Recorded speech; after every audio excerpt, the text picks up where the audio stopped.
Hotel में बैठ गया, बड़ी तेज भूख लगी लेकिन पैसे भी नहीं है। प्लेटफॉर्म पे अखबार बिछा के सोना। मैं 4 किलोमीटर ऐसे जाता था दौड़ते हुए। गांव के लोग बोलते थे मनोज तिवारी जा रहा है दौड़ते हुए। बहुत पिटाई हुई थी, शरीर में 208 चोट थी। आप हमको पता नहीं कहाँ ले जा रहे हो।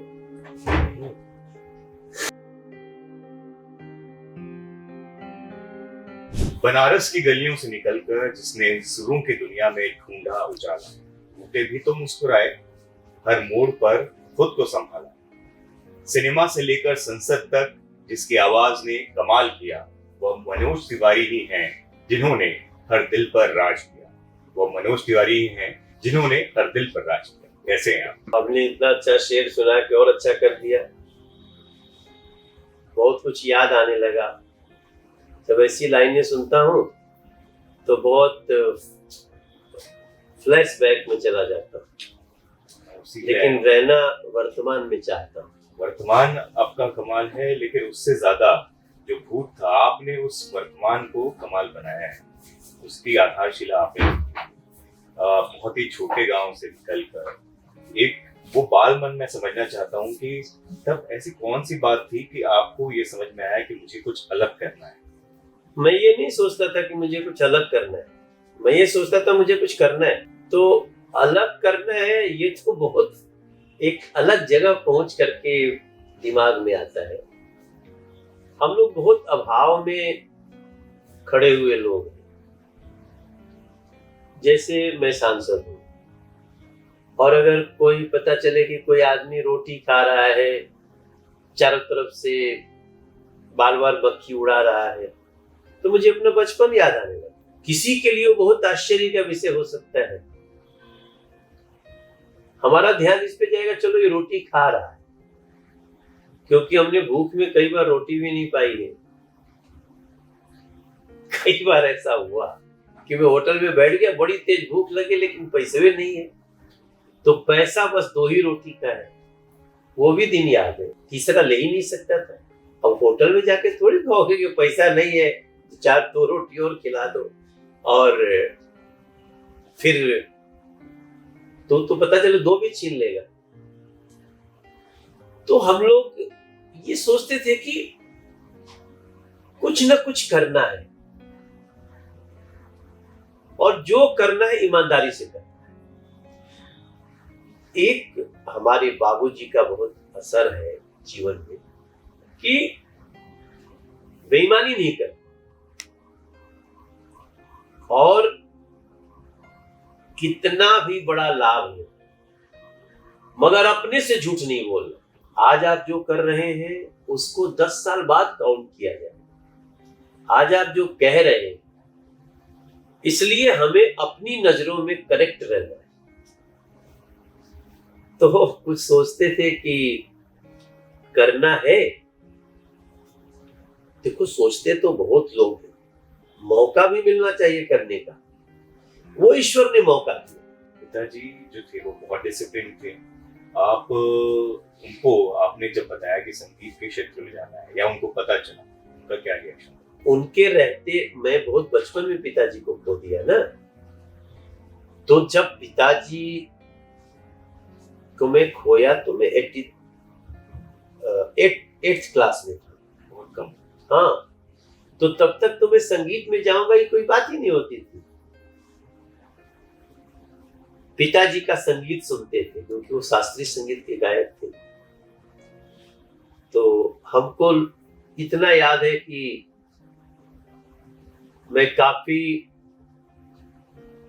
मतलब उस समय भी वो मुझे बड़ा गोदी में समेट के सोते थे और मेरे पीठ पे थपकी देते थे, कुछ गाते थे। शायद वही शिक्षा थी। तो वो अभी जो उनकी परिभाषा देखता हूं, सोचता हूं, तो संत जैसे थे। बहुत सारी चीजें हैं उनकी जो भी याद आती है। तो उनका एक संत स्वभाव था, जहां गए वहीं कुछ दिन रह लिए, जिनके यहाँ बैठे प्रेम मिला उसी के हो लिए। व्यवहार भी उनका अच्छा था लोगों से, लोग बड़ी तारीफ करते हैं। कई लोग अभी भी मुझे कहते हैं, अच्छा अच्छा तुम चंद्रदेव तिवारी के लड़का हुआ। तो पिताजी के नाम से मुझे कई लोग आज भी जानते हैं। तो उनकी देखो, जो भी माता पिता है, अभी हम लोग बात कर रहे हैं, याद रखो कि आप जैसे भी हो ना, आपके बच्चों पे उसका असर पड़ रहा है। इसलिए हर माता पिता को ये सोच के चलना चाहिए आशीष भाई कि हमारी प्रतिछाया तो उस पे आएगी। हम आप कितने अच्छे हैं ये हमारे से नहीं, हमारे बच्चों से पता चले। हमारे संस्कार कैसे हैं वो हमारे बच्चों से पता चले। फिर दोष मत देना बच्चों को। तो कहते हैं ना कि अभी भी कहा जाता है कि प्रथम गुरु माँ है, माता पिता प्रथम गुरु माने जाते हैं। क्यों? क्योंकि स्कूल जितना सिखाएगा उससे ज्यादा आप सिखा सकते हो।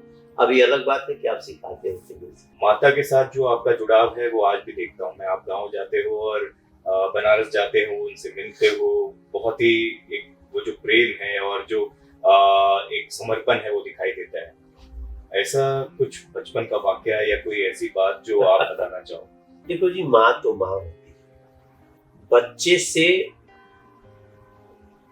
माता पिता का जुड़ाव होना आसान नहीं है,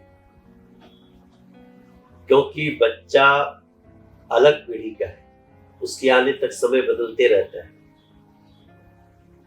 तो जब तक बच्चा अपने माता पिता के समय को नहीं जिएगा, उनको नहीं महसूस करेगा, तब तक माता पिता को समझ ही नहीं सकता। और अगर कोई बच्चा अपने माता पिता के टाइम में जा करके उसको समझता है तो वो बच्चा भी धन्य है, वो संतान भी धन्य है। और जब वो जानेगी तो फिर मानेगी, क्योंकि माता पिता को मानने के लिए कोई रीजन नहीं होना चाहिए। यही कम है क्या कि उन्होंने आपको संसार में लाया है, आपकी परवरिश की है, आपके लिए तकलीफें उठाई है, आपके लिए प्रार्थना किया है। तो हम कोई माँ पे एहसान नहीं कर रहे, बल्कि जो एहसान है वो थोड़ा थोड़ा उतारने की कोशिश करते हैं। तो ये बहुत विस्तृत विषय है। कई लोगों ने माँ पे बहुत कुछ लिखा है, तो उनको सबकी अपनी अपनी समय पे फीलिंग रही है। मुझे तो माँ में भगवान दिखते हैं, पिताजी को देख नहीं पाया। आप सोच सकते हैं, मैं 83 में पिताजी नहीं रहे, तब मैं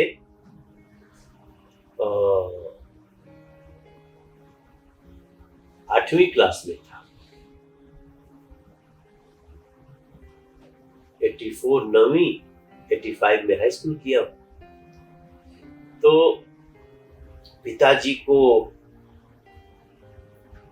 अच्छे से मैं नहीं जी पाया,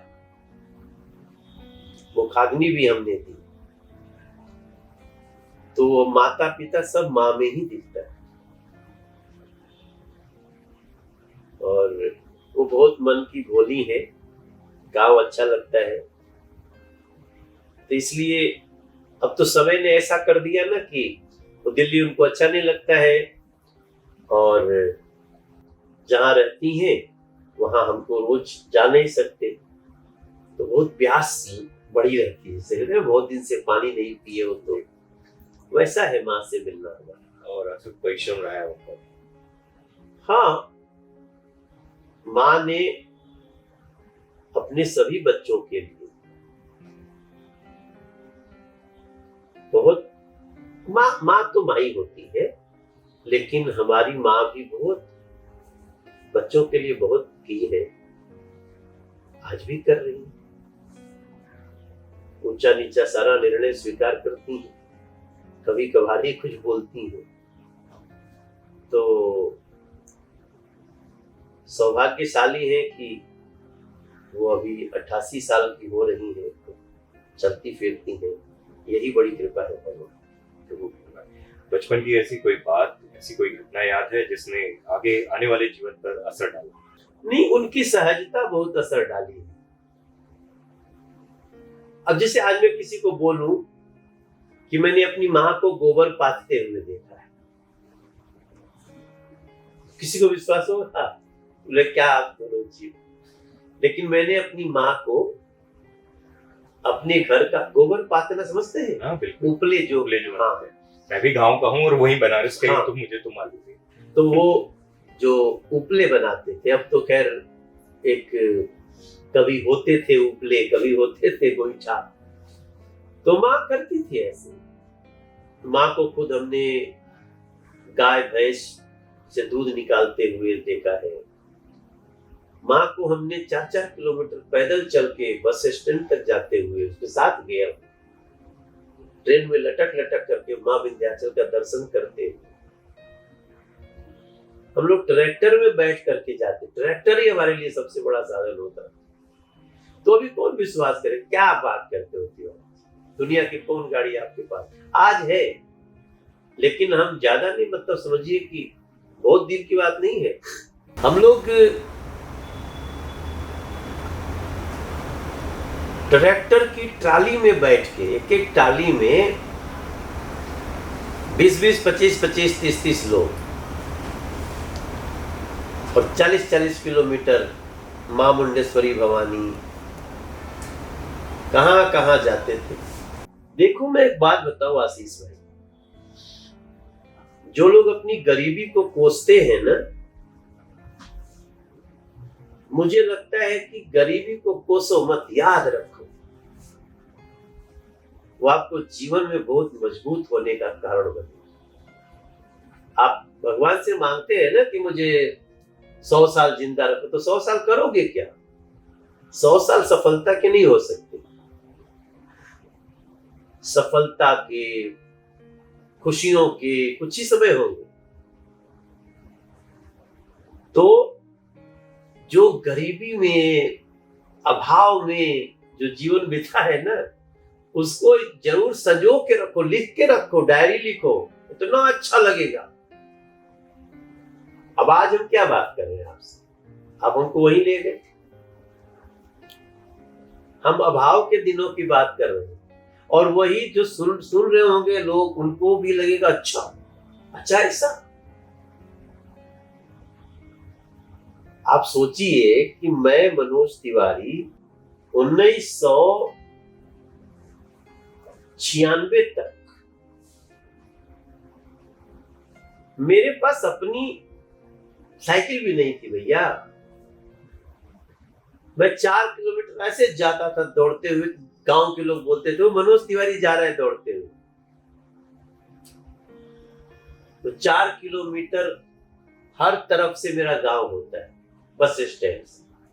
अब तो गांव में बस आती, गांव में जीप आती है, टेकर बोल ना, जो गांव में चलती है, टेकर। सबके पास साधन है। किसी के जीवन में कुल सोचिए कि अच्छा, मैं कोई बहुत गरीब नहीं, हम लोग 150 बीघे खेत के किसान थे, अब तो 300 बीघे के हो गए। मुझे गांव में जमीन लेना बहुत अच्छा लगता है। तो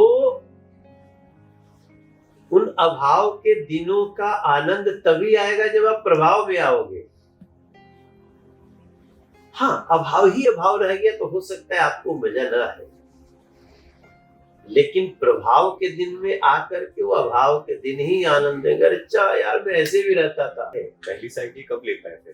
साइकिल हम खरीद ही नहीं पाए, हम सीधे 4 चक्का की गाड़ी टाटा सुमो खरीदे। बीएचयू गए तो भी बहुत, मुझे साइकिल खरीदने का सौभाग्य नहीं मिला। वो कसक रही होगी कहीं ना कहीं। हाँ, तो साइकिल खरीद ही नहीं पाए लाइफ में। इकट्ठे भगवान ने ऐसा कर दिया कि टाटा सुमो जब आई थी ना, तभी मैं गाड़ी खरीदा। और बीएचयू भी जब आप गए वहां पर भी घाटों में शीतला मैया घाट, और वहां पर जब संगीत की शिक्षा, रीवा और वो सब चल रहा है, वहां पर भी ऐसा नहीं था कि बहुत सब अच्छा हो गया था, बहुत वहां पर भी बहुत संघर्षों के दिन रहे। मगर उसमें मजा बहुत आता। संघर्ष में कितना मजा है, बहुत आनंद है। बस संघर्ष में विश्वास सिर्फ इस बात का ना हो कि मैं सफल हो जाऊंगा तो ये करूंगा। आप ये भी मान के चलो कि कोशिश कर रहे हो, नहीं सफल हुए, तब कैसे रहना है, फिर मजा आएगा। कुश्ती लड़ते थे हम लोग, गांव की कुश्ती।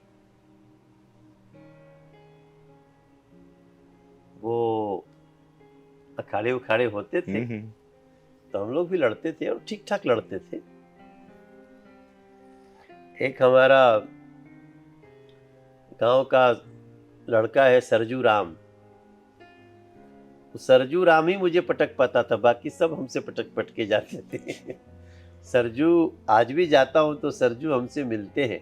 ये सब यादें हैं आशीष भाई। बीएचयू के दिनों की कुछ याद बताइए। उस समय कहीं सुनने में आया कि ऐसी भी घटना हुई कि पीएससी के साथ वो पुलिस वाले की जो थी वो कुछ कन्फ्यूजन हो गया, वो थोड़ा अपने नशे में थे और फिर ऐसी हालत हो गई कि आप मतलब बहुत ही जानलेवा हमला भी हुआ। हाँ, ये सब घटनाएं हैं, तो अभी मैं उसमें नहीं जाना चाहता हूँ वरना बहुत मैं रोने लगूंगा।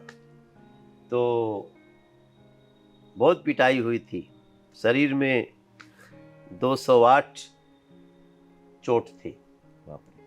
ये यहाँ से हड्डी टूटी हुई है, इधर 11 टाँके लगे थे कन्फ्यूज़न में। तो वो सब को मैं अभी थोड़े दिन बाद शेयर करूँगा। वो मैं उसके कारण भी जानता हूँ, उस पर भी आऊँगा। आपके कमाल के आपके साथ जीवन के किस्से रहे हैं। उन किस्सों में एक ये भी रहा है कि मैं बहुत जगह पर पढ़ रहा था कि आपको चोट भी लगी हुई है लेकिन आपका जगराता में गाना जारी है। हाँ, ऐसा भी हुआ है। माथे में चोट लगी है और आप गा रहे हैं हाथ पूरे लय टूटा के हुआ साथ। था, प्लास्टर चढ़े थे, फिर भी मैंने माँ का जगराता नहीं छोड़ा। वही वर्ष था जब मैं संगीत में आया था और लोग बहुत प्यार दे रहे थे। ये सब भी पता नहीं शक्ति कहाँ से आती थी। डॉक्टर भी मना करते थे मत करो, क्योंकि जब आप गाने लगते थे बहुत सारे लोग तालियां बजाने तो थोड़ा जोश आ जाता है, मगर वैसा रहा। तो देखो आशीष भाई, क्या है ना, मेरे जीवन में भगवती की बड़ी कृपा है। मेरे जीवन में कुछ मंदिर ऐसा लगता है कि वो माँ वहां बैठी है और उन्होंने साक्षात आशीर्वाद दिया, हाथ रखा। माई मुंडेश्वरी भवानी, हमारे जिस जिले का रहने वाला हूं, बिहार का, पहाड़ पे, और 7000 वर्ष पुरानी मूर्ति। मंदिर कितना पुराना ये मैं नहीं मार्क कर पाऊंगा। मूर्ति 7000 वर्ष पुरानी है। अभी ये स्टोन मैपिंग हुई है, जारी है। तो वो मां मुंडेश्वरी का मंदिर में तब दर्शन किया जब सीढ़ी भी नहीं था ऊपर जाने का। कैसे मिट्टी में रास्ते बने होते थे, अब तो वहां ऊपर तक गाड़ी जाती है। मां शीतला चौकियां जौनपुर, मां शीतला का मंदिर है। मां शीतला कड़ेवासिनी, उत्तर प्रदेश में कड़े मानिकपुर, कानपुर और प्रयागराज के बीच में। मां अदलपुरा का मंदिर शीतला का, और इनके साथ जो सबसे ज्यादा जिनकी मान्यता जहां तक हम गए, मां विंध्यवासिनी। अभी भी मैं 6-7 दिन पहले गया तो मैं रात में पहुंचा, मंदिर बंद था, 1 घंटे बाद खुलने वाला था, तो मैं मंदिर में ही सो गया और इतना आनंद से सोआ, मत पूछो। बगल में हमारे वहां के एमएलए हैं रत्नाकर भैया, वो पंडा भी है, उन्होंने कमरे खुलवा दिए थे। मैं कमरे में नहीं सोया, मैं मंदिर की सीढ़ी पे सोया। तो ये जो माँ के मंदिरों का जो आपने कहा ना, वो हमारे जीवन में एक अद्भुत कृपा है और मैं वो महसूस करता हूँ। अभी भी मेरे जीवन में जब कुछ उतार चढ़ाव ऐसा कुछ होगा तो मैं चाहे अपनी मन की बात कहूँ या फिर धन्यवाद करूँ, मैं माँ को ही करता हूँ। और आपने भजनों के जरिए वो समर्पण भी दिया है सब कहीं ना हाँ। कहीं, और उसको लोगों ने इतना प्यार दिया। शुरुआत में तो मुझे याद भी आज भी वो गाने, वो भजन। अब देखो हम ये बात भी बोलेंगे ना हम्म। तो लोग कहेंगे यार ये शर्ट पैंट पहन के मनोज तिवारी क्या बोल रहे हैं। पर मुझे माँ के साक्षात्कार होने जैसा अनुभव हुआ है कि मैं साक्षात माँ से मिला हूँ, ऐसा मुझे कई बार हुआ। और उनकी कृपा है, अद्भुत है। मुझे जीवन में किसी चीज की कमी नहीं लगती है। मुझे किसी तरह से भी लोग पटकने की, रोकने की कोशिश करें, मुझे उसका दुख नहीं होता। मुझे बस सामने वाले पे या जो लोग प्रयास करते हैं उन पे बस हंसी आती है और जगत जननी भगवती का वो धाम याद आता है। शुरुआत हो चुकी थी। और फिर उसके बाद दिल्ली और मुंबई का सफ़र भी आसान नहीं था। वहाँ पर भी स्टेशनों पे, प्लेटफॉर्म पे दिन देखने पड़े हैं, सोने पड़े हैं। वो संघर्ष तब भी जारी था। हाँ, बहुत। वही लगता था कि बहुत बढ़िया है।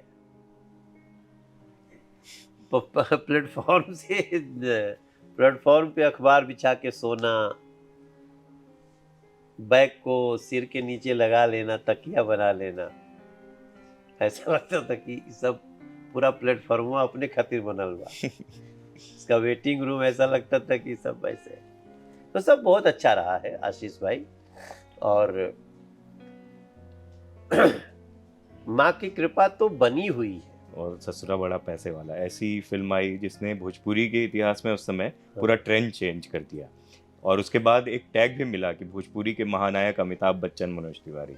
इस तरह के टैग्स और उस फिल्म को कैसे देखते हो आप? हमारे जीवन में हर 15 साल में कुछ ना कुछ बदल जाता है, अच्छा बदलता है।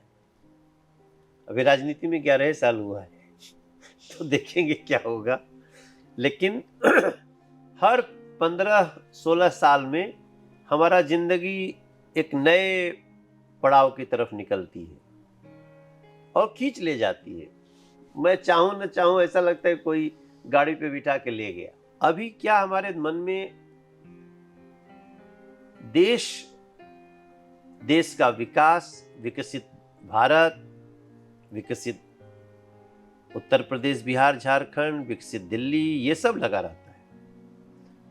और मैं बहुत दिन तक राजनीतिक रूप से बहुत उदासीन रहता था, लेकिन अब मुझे समझ में आया कि जो राजनीतिक रूप से उदासीन है वो अपने देश के प्रति उदासीन है, समाज के प्रति, लोगों समाज के प्रति। हाँ, मुझे विश्वास होता गया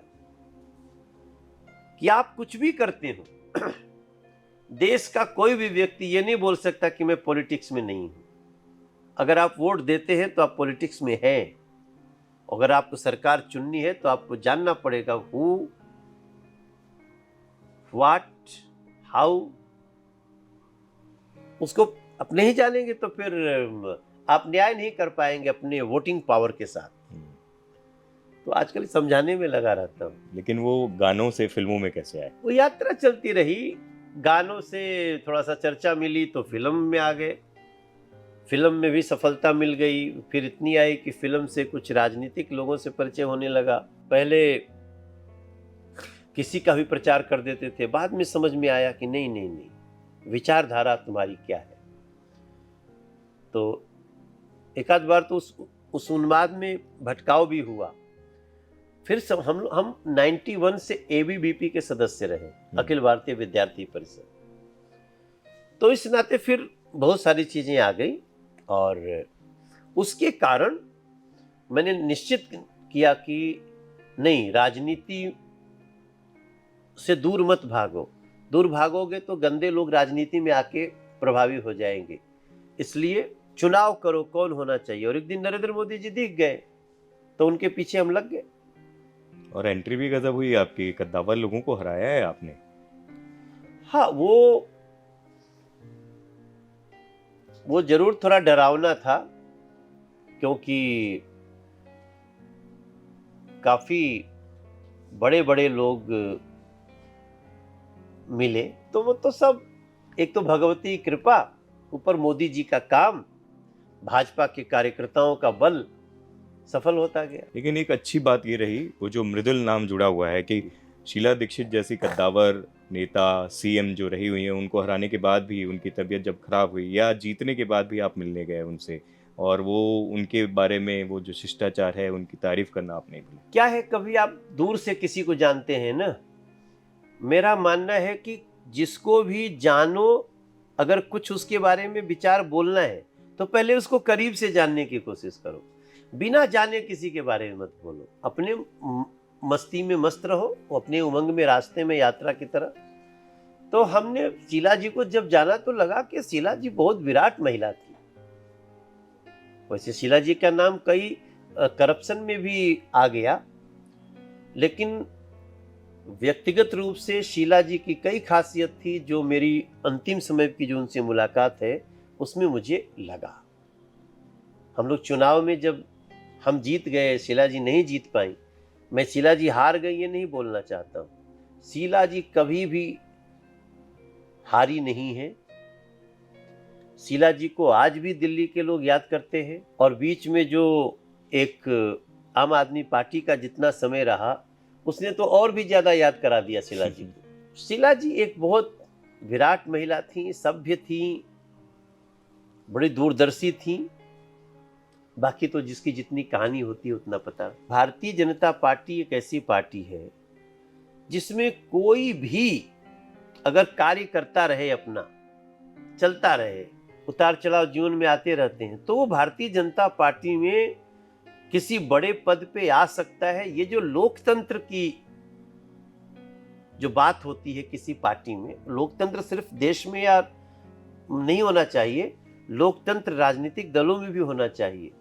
तो उसका देन है कि मैं प्रदेश अध्यक्ष बन गया। आपका ना वो बहुत, एक तो बहुत ही इमोशनल दिल है और व्यक्तित्व है, मैं जितना जानता हूँ आपको। कई बार ऐसा होता है कि जब राजनीति में आप होते हैं और फिल्मों की दुनिया में, तो विरोधी आपको गिराने के लिए पर्सनल अटैक्स भी करते हैं, बहुत सारी चीज़ें आपके मुद्दे खोलते हैं। आपको तब वो जो एक अंदर का कलाकार है, एक बच्चा है, वो उसको कहीं ना कहीं एक दर्द होता है। देखिए, ये तो स्वाभाविक है, लेकिन जब आप गलती करते हैं और गलती करने पे कोई कुछ बोलता है तो मुझे दर्द नहीं होता, फिर मुझे करेक्ट करने का मन होता है। कई बार गलतियां होती हैं, लेकिन कई बार लोग गलत ढंग से वार करते हैं, बिना विषय को जाने हुए करते हैं, तब दर्द भी, दुख भी होता है। लेकिन अब क्या, राजनीति में सब में हंसना सीख गया हूं। सबसे बड़ा चैलेंज क्या रहा फिल्मी दुनिया और राजनीति दोनों में? नहीं, दोनों में बड़ी समानता है, कुछ विभिन्नताओं को छोड़ के। तो जो सबसे बड़ी समानता है कि आपको दोनों जगह आपकी अपनी ऑडियंस होनी चाहिए। राजनीति में भी, फिल्म में भी आपको लगातार परफॉर्म करना पड़ेगा, दोनों में। आपको विनम्र बन के रहना पड़ेगा, दोनों में। आपको धरातल की चीज समझनी पड़ेगी, दोनों में। एक चीज बस अंतर है, एक जो कुछ विभिन्नता है कि आप फिल्म में रहते हैं तो टाइम आपके हाथ में रहता है, और राजनीति में टाइम आपके हाथ में नहीं है। आप टाइम के अनुसार आपको उठना पड़ेगा, चलना पड़ेगा, टाइम पे एक्शन लेना पड़ेगा। अगर उसमें आप चूक गए तो बहुत बड़ी चूक होती है। राजनीति में, फिल्मों में तो गलती हुई दूसरी फिल्म में सुधार सकते हैं, राजनीति में कोई ऐसी गलती हो गई तो सुधारना बड़ा कठिन हो जाता है। उतार चढ़ाव बहुत देखे हैं आपने जीवन में, कभी कोई ऐसा पॉइंट आया, ऐसा मौका आया कि ऐसा लगा कि अब टूट रहा है दिल जो है, और हौसला फिर उस समय कैसे मजबूत किया और बाउंस बैक किया? ऐसा होता रहता है। दुनिया का सबसे ज्यादा तनाव वाला जो प्रोफेशन है ना, वो राजनीति है। यहाँ आपको सामने वाली पार्टी से लड़ना है, उसके बाद आपको पार्टी के अंदर भी बहुत सारी चुनौतियां होती हैं, क्योंकि प्रतिद्वंदिता है। मेरा मानना है, कई लोग सुनेंगे तो उनको महसूस होगा कि ज्यादातर दर्द विद इन द पार्टी होते हैं, लेकिन फिर भी आपको संभाल के चलना है, फिर भी आपको उस पर विजय प्राप्त करना है। इसको बर्दाश्त करने की क्षमता तो होनी ही चाहिए। पार्टी, अब खासतौर से भारतीय जनता पार्टी के अंदर तो बहुत ही इस तरह की परिस्थितियां आ सकती हैं, क्योंकि भारतीय जनता पार्टी लोगों की पसंद बन गई है। नरेंद्र मोदी जी के नेतृत्व में लोगों का विश्वास बढ़ गया है बहुत ज़्यादा। तो कुछ लोग हैं जो शीर्ष पे पहुंचना चाहते हैं, उनके अंदर प्रतिद्वंदिता भी वैसी होगी। लेकिन आपको प्रधानमंत्री मोदी, अमित शाह, इन सब का विश्वास पात्र माना जाता है। यूपी, बिहार में या इवन दिल्ली में कई मौक़ों पर जब बात कई लोगों से नहीं बन पा रही थी, आपको वहाँ पर हनुमान के तौर पर यूज़ किया गया ये और देखा गया। आप इसको कैसे देखते हो? ये तो पार्टी काम देती रहती है, सौभाग्य है। अगर आपको पार्टी प्रचार का काम देती है, स्टार प्रचार का काम देती है, किसी को मंत्री बनने का काम देती है, किसी को मनाने का काम देती है, तो ये आप समझिए कि भगवान की कृपा है। ऑपरेशन सिंदूर पर आपकी जो प्रतिक्रिया है और ये जो गाना आपने बनाया है, उसकी उस समय जब आप बना रहे थे तो क्या फीलिंग्स थे?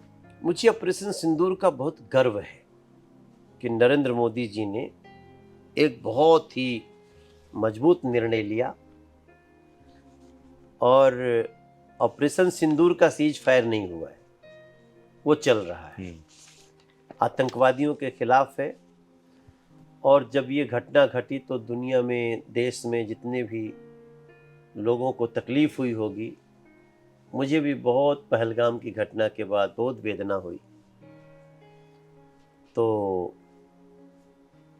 और ऑपरेशन सिंदूर की जो सफलता देखी हमने, जिस प्रकार से वापस आतंकवादियों पे अटैक हुआ, उसके बाद हमने गाना बनाया। और गाना बनाने का मेरा मूल उद्देश्य था कि हम सैल्यूट करना चाहते थे सेना को, भारत सरकार को बधाई देना चाहते थे, और लोगों ने वैसे ही लिया है उसको। बहुत सारे लोग ये भी कह रहे हैं और गुस्से में भी हैं कि बॉलीवुड से बहुत सारे बड़े जो स्टार्स हैं उन्होंने आवाज़ नहीं उठाई या सपोर्ट नहीं किया। उसके अगर हम देखें पाकिस्तान की तरफ, तो पाकिस्तान के जो बड़े आर्टिस्ट हैं उन लोगों ने खुल के अपनी सेना का, अपने देश का सपोर्ट किया। इसको लेकर आप क्या कहना चाहोगे? देखिए, मुझे तो एक तो बोलने के लिए मैंने कई लोगों को बोलते हुए देखा, कई कलाकारों ने बोला भी है, लेकिन कुछ लोग शांत है, क्यों शांत रह गए, अब ये तो पता करने की बात है। हो सकता है इतना उस सदमे में आ गए हो कि बोलने का टाइम निकल गया। वो अब बोलना चाहिए उन लोगों को। और आमतौर पे तो जो ऑपरेशन सिंदूर किया, उसमें मैंने पूरे देश को साथ ही देखा। आज देश में तिरंगा यात्राएं चल रही हैं। कुछ बॉलीवुड पर जो लोग चुप है, उस पर एक सवाल हमने भी सुना, कई जगह उठ रहा है। तो जो नहीं बोल पाए, हो सकता है अब हम लोग इंटरव्यू करके जाएंगे तो आप लोगों को निश्चित बोलना चाहिए, ऐसा मेरा विचार है। क्योंकि आप जो स्टार होते हैं उनको देश में बहुत लोग चाहते हैं, वो जब कुछ बोलते हैं तो उसका एक असर जाता है। आपके ऊपर वैसे तो मुझे मालूम है जल्द बायोपिक भी बनेगी आपकी कहानी पर। अगर उसका शीर्षक देना हो आपको तो क्या होगा? वो सब मुझे नहीं पता आशीष भाई। वो तो हम लोग तो अभी यात्रा में है, जर्नी जारी है, और अभी भी बहुत कुछ करना है, ऐसा अपना उद्देश्य। अच्छा, हमारे जैसे युवा जो हैं, जो आपकी मिट्टी से आते हैं, उनको तो आपकी पूरी हिस्ट्री, जर्नी सब के बारे में मालूम है और आपके पूरे गानों और प्रोजेक्ट्स के साथ आपको जानते हैं। लेकिन जो नए युवा है ना, वो आपको गैंग्स ऑफ वासेपुर के जिया हो बिहार के लाला, पंचायत के राजा जी, इन सब गानों से ज़्यादा जानते हैं। वासेपुर वाला जो गाना है वो कैसे आया, उसके बारे में बताइए। और ये जो अब जो आजकल के जेनजीज और ये सब आपको जो पसंद करते हैं आपके गानों की वजह से, उनके बारे में कुछ बताओ। नहीं, गैंग्स ऑफ वासेपुर का गाना एक हमारे लिए वरदान ही था। क्योंकि रहने वाला बिहार का, और गाना मिल गया जिया हो बिहार के लाला, इतना अच्छा म्यूजिक था। तो सब कुछ अनुराग कश्यप को भी मैं थैंक्स करना चाहता हूँ कि उन्होंने गाने के लिए हमको चुना। मनोज बाजपेयी जी को धन्यवाद देना चाहता हूँ। और मनोज बाजपेयी जी के लिए भी मैंने हाल में गाना बनाया, जी। बाघ का करेजा, वो हमने ही कंपोज किया, गाया। आदित्य देव ने उसका म्यूजिक किया। ये राजा जी भी बहुत, वो तो मीम कल्चर का हिस्सा है। हाँ, कमाल का वो गाना जो है, वो कहते हैं ना कि वो सलाई रिंच होता है ना, वो किधर भी फिट हो जाता है। तो राजा जी गाना किसी पे फिट हो सकता है, वो अच्छा हो तो भी, बुरा हो तो भी, सब में सेट है। बट बहुत मिट्टी का गीत है।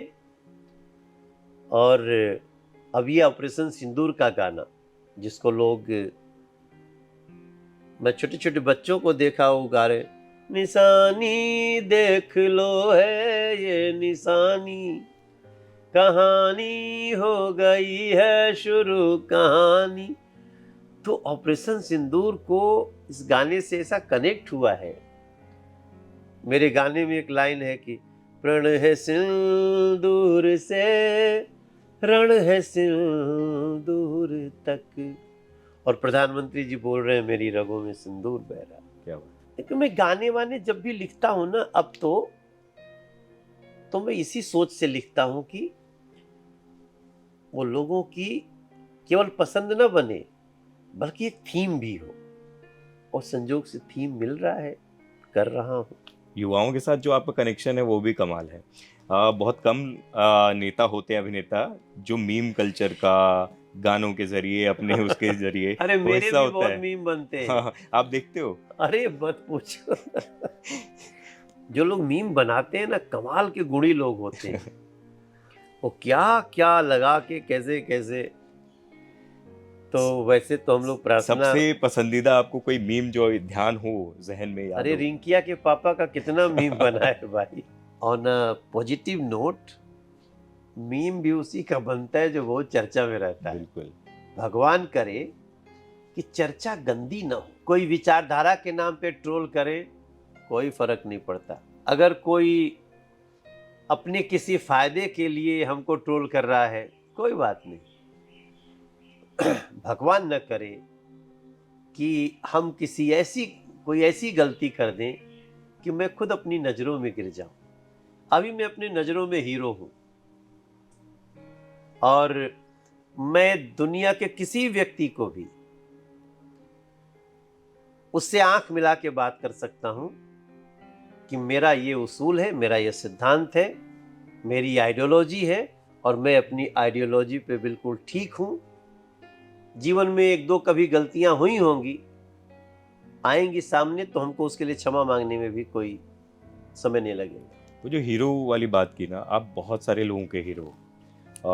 वो हर व्यक्ति जो हारा हुआ है और जिसके अंदर कहीं एक निराशा थी, लेकिन वो सपना एक उड़ान भरने की, वो सब आपके ऐसे लोगों को वो रिप्रेजेंटेटिव हो, आप देख के आपको वो कहीं ना कहीं जीत महसूस करते हैं। और हीरो इसलिए भी क्योंकि मैं फिर से बोलूँगा, भोजपुरी का अमिताभ बच्चन से लेके अलग अलग टैग दिए गए हैं। लेकिन जब भोजपुरी फिल्मों की बात आती है भैया, क्योंकि आप रिप्रेजेंटेटिव हो, तो जिस तरह के सब्जेक्ट हैं, जिस तरह के गाने हैं, उन पर आप क्या कहोगे? क्योंकि आपकी जब फिल्में रही हैं तो साफ सुथरी रही हैं। हालांकि कुछ गानों पे आप पे भी वो लोग वो करते हैं, जो आपके आलोचक हैं उस पे भी। देखिए, कुल मिला के हमारा कोई ऐसा गाना नहीं है जिसपे शर्मिंदगी हो किसी को। हमारा कोई भी गाना, सब थीम वाइज है गाना। वर्तमान में कुछ गाने ऐसे आए हैं जिस पर हमें भी निराशा होती है, मगर हम अपनी भोजपुरी फिल्म इंडस्ट्री को साथ बिठा रहे हैं, और बहुत जल्दी हम लोग इस पे विजय प्राप्त करें। और क्योंकि आप सांसद हैं, कद्दावर नेता हैं, भोजपुरी भाषा को, वो जो उसके लिए मांग उठती है हमेशा से कि उसको एक दर्जा मिले, उसके लिए क्या करना है? नहीं, वो लड़ाई जारी है, वो प्रयास जारी है। भोजपुरी को 8वीं अनुसूची में स्थान मिले, इसके लिए कुछ बहुत ठोस कदम उठाए जा रहे हैं, कुछ पॉलिसी बन रही है। जल्दी ही आपको शुभ समाचार सुनने को मिले। आखिर में आपके जीवन पे अगर कोई गाना हो जो हमने इतनी बातें की, सक्सेस, उतार चढ़ाव, इस पे कौन सा गाना होगा? अब मेरी जिंदगी पर कौन गाना बैठेगा ये तो दूसरे लोग बताएंगे। और लेकिन मुझे लगता है कि वो एक लाइन है ना कि तू माटी के लाल रे लाला भैया भैया भैया, तेरे पुरखे जिए अंधेरा और तूने जना उजाला, तेरे गुड़ पखारे हैं गंगा, तेज से है आग झुलसता, तेरे कंधे चढ़ के सूरज आसमां पे रोज निकलता। हर जिया हो भारत के नौनिहाल, वाह। जिया हो बिहार।